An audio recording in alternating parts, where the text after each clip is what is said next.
Sample exam 8, problem number 36. Let x1, x2, x3 be a random sample with replacement from a discrete distribution with probability function p of x is equal to 0.4 when x is minus 3, 0.6 when x is 6, and 0 otherwise. Let x bar be defined as this, be the sample mean. What is the probability function for x bar? Sample exam 8, number 36. Here they want to find the distribution of x bar. And we're sampling from a discrete distribution with 2 points, a minus 3 and a 6. And each of them have a certain probability. And again, we're taking a sample of size 3. So the possible outcomes are, if all 3 observations that we sample is a minus 3, then the mean is minus 3. If 2 of the 3 is a minus 3, so minus 3, and a 6, then this is the mean. If one of them is a 3, minus 3, and the other are 6, this is the mean, and this one is all 3 are 6s, or 0 of them are minus 3s. Well, since we're sampling with replacement, it's a binomial. And so I'm going to think of it as you either get a minus 3 or you don't. So the probability of having all minus 3s is we want 3 minus 3s, and the probability of a minus 3 is 0.4, and we want 3 of them. Probability of a 6 is 0.6, and that's raised to 0. So that's the probability that x bar is minus 3. And this, we needed 2 of the minus 3s, and so this is the probability. Here we ended up getting just 1 of the minus 3s, and this is the probability. And here we ended up with 0 minus 3s, and all 6s, and that's the probability.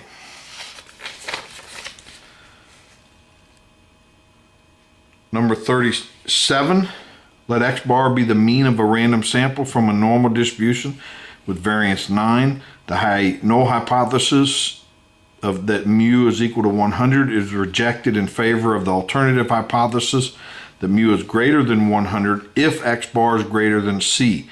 If the significance level is to be 0.05, find the minimum sample size necessary to achieve a power of 0.5 when mu is equal to 101. The required sample size is the smallest integer larger than. Number 37 is, can't quite fit it all on the screen. So here we wanted to find the sample size necessary to achieve a certain power and with the significance level. So here we're doing 2 scenarios. Under H naught, or the null hypothesis is true, and this is the case when the alternative is true. So let's look in this one. When under the null hypothesis, it says the mean is 100 and the type 1 error is 0.05. Variance is 9. So if we were to map this down to the standard normal with a mean of 0 and a variance of 1, we would use this formula.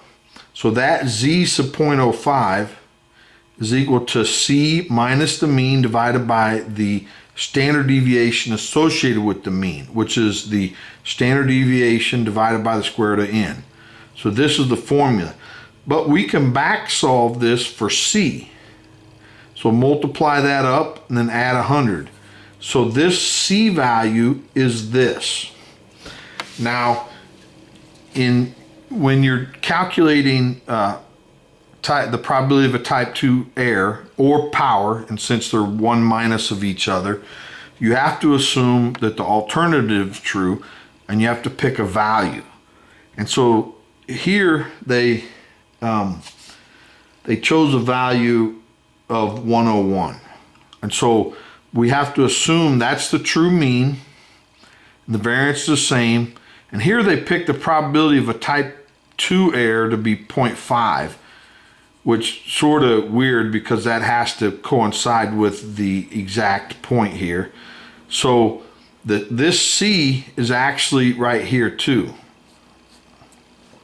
So the probability X bar being less than C is 0.5 under the alternative. Well, C we determined to be this. So we plug it in right here. Well, so now we want to transform this point down to here. And so we subtract the mean divided by the standard deviation. So the mean under the alternative is 101. So we subtract 101, and then we're dividing the standard error of the mean, which is 3 divided by the square root of n. So this maps to this point right here. So this is the 0. Now usually in a power analysis, you don't pick the midpoint, you pick, you want a power of 0.8 or something, so it's over here. So it maps to some Z value. So you set this equal to that Z value and then solve for n. But we're mapping it to 0. So we set this equal to 0, multiply both sides by that, move it up, and then it implies this is equal to 0. And then from here we can solve for n. And n is this. And then you plug in z sub 0.05 and it's 1.64. Number 38. Let x1, x2 be a random variables, each with density function f of x, which is equal to 2 minus 2x, x between 0 and 1. What is the probability that exactly one of the two variables exceeds 1/2? Number 38, we want to find the probability that one or the other, but not both, exceeds 1/2. And so this is the region. Each ranges from 0 to 1, 0 to 1, and x1 is greater than 1/2 here, but we can't have x2 greater than 1/2, so that's not there. But this is x2 greater than 1/2 and not x1. So these are the two areas. Well, this is the density of one of our variables, and they're independent, so we can take the product of these, and that should be an x1. And it's the same function for x2, but it put an x2 there. And so the joint density is this. Well, now we can integrate this joint density over these two regions. So we integrate here, it's a double integral, and then we add it to this double integral. But there's a shortcut to that. There's a trick, and sometimes these, there always is. So let me do a little background. Let's just find the probability that x1 is greater or less than or equal to 1/2. And so this is x1. So we're going to integrate from 0 to 1/2 of this density, antiderivative, plug in the limits, it's 3/4. So that means the probability of being greater than 1/2 is 1 minus the probability of being less than or equal to, which is 1/4. Okay, so that's background. Now, this is the probability that we're interested in. x1 greater than 1/2, but not x2. And x2 greater than 1/2, but not x1. Well, x1 and 2 are independent, so we can break these probabilities up. So this is just the probability of greater than 1/2 and less than 1/2, and etc. But x1 and x2 are from the same density. So x1 greater than 1/2 is the same as x2 greater than 1/2, which we calculated here. And the same way for less than. Those two are the same, which we calculated here. So we can just plug in those values and we get 3/16. Number 39, let x1 less than x2, less than ... less than or equal to x100 be the order statistics from a sample of 100 integers chosen from the distribution 1 to n with replacement. Which of the following is the maximum likelihood estimator of n? Now, number 39, we're asked to find the maximum likelihood estimator, and we're sampling from a discrete uniform from 0 to n, and so this is the distribution function, and or probability mass function, whatever you want to call it. So the joint of all our samples, the 1 through n, is this. And this is for every xi has to be between 0 and n. Now, we want to maximize this.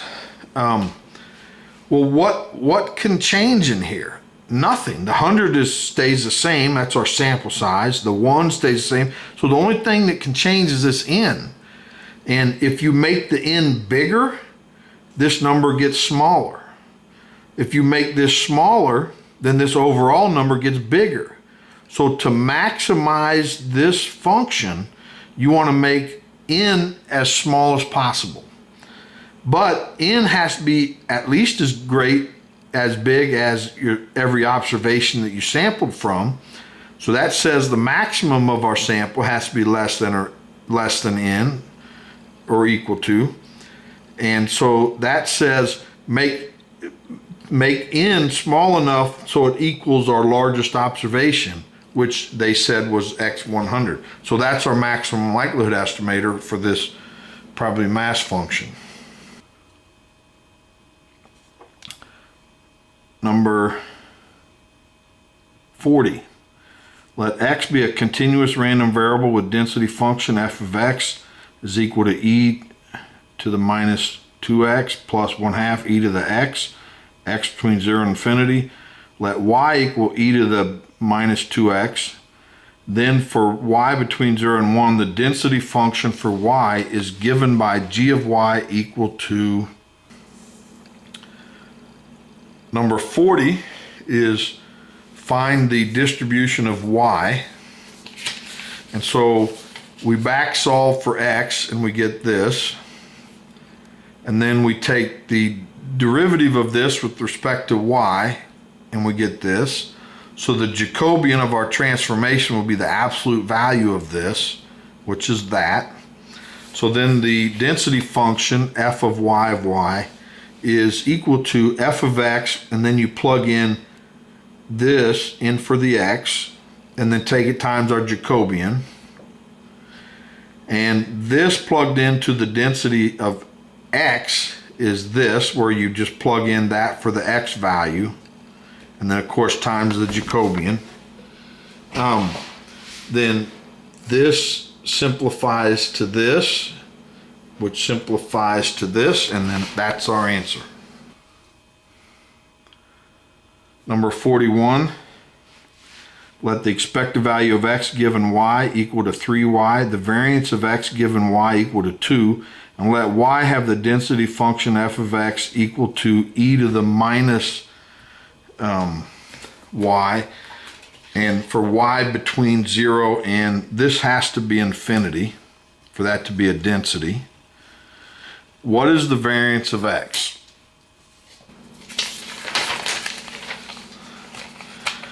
Number 41. Now this is also one of those problems that could take a while, or if you do your homework, it's a quick problem. So you have to notice that y is an exponential function with lambda equal to 1. And then if you know that, then you know the mean is this, which is 1, because this is 1, and the variance is 1 over lambda squared, which is 1. And so this case, we know the mean and the variance. If you don't recognize this as an exponential, then you have to go in and calculate the mean and the variance for this distribution. You know, you find the expected value of y, and then you find the expected value of y squared, and use the formula to find the variance. And then the next thing you have to know is this formula. This comes up over and over in these tests. The variance of x is actually this conditional formula here. Expected value of that, variance of this conditional expectation. And they provide these functions in the problem. This is 2 and this is y. So then when you take the expected value of constant, you just get that constant. And then the variance, you bring out the 3 squared, and the variance of y, well, we said that was 1. So 2 plus 9 times 1 is 11. And that's the answer. Number 42.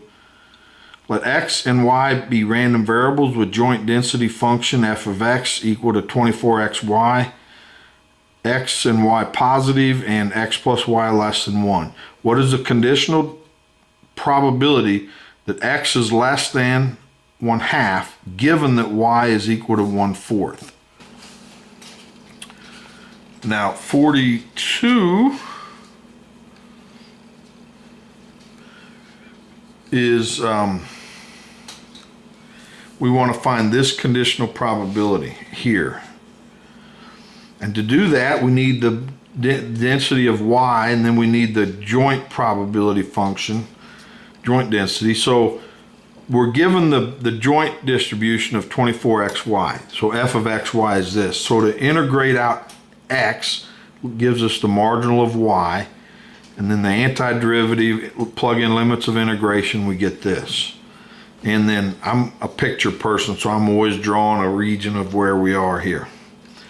Then the joint, or the conditional of x given y, is the joint distribution divided by the marginal that we just found, and this simplifies to this. And then remember that x given y, so given a y value, we're between 0 for x and then 1 minus y, and then it's all less than 1. So this probability is we use this joint distribution function, and we're going from 0 to 1/2, so 0 to 1/2, and it says y is 1/4, and so we plug in y 1/4 here and we get 3/4 squared. Then that can come out as a constant, and then antiderivative of that is this, plug in limits. The answer is 4/9. Problem number 43. Let x and t be independent events. The probability that s intersect t is 1/10, and the probability that s intersect t prime is equal to 1/5. The probability of s union t complement is equal to what? Okay, now 43, in doing this problem, for some reason, it was a tricky one for me. It took me much longer to figure out than it probably should have. And then, of course, once you see the answer, you're like, well, anyone could do that. But for some reason, it took me longer than it probably should have. So we want to find this probability here, that S union T complement. So which is this shaded here. So S union T is this, and then its complement is everything else. And so I tried pretty hard to figure out little tricks and ended up not finding it, and then this is my solution. We're given two values, the S intersect T and S intersect T complement. So to find the probability of S, that's equal to S intersect, and this is the whole sample space, T union T complement. So this actually doesn't change that probability. But then we can distribute that intersection in here to get these. And these numbers are provided for us, 1/10 and 1/5. So the S equals 3/10. And S intersect T is, since they're independent, it's this product. And S we just found out was 3/10, and we don't know that. But we were given this intersection of 1/10. So we can solve for probability of T, which is 1/3. Now, the probability of S union T is equal to probability of S plus probability of T minus the intersection, which we have all three of those, and it comes out to 8/15. So if we know S union T, then its complement, which we want to know, is 1 minus that, which ends up being 7/15. Okay, well that's all I have for today. Hope you enjoyed the video. If you did, please like it, subscribe so you don't miss the next one. There's one more video left and we're finished with sample exam 8, and I'm finished with all 8 exams. All right, bye.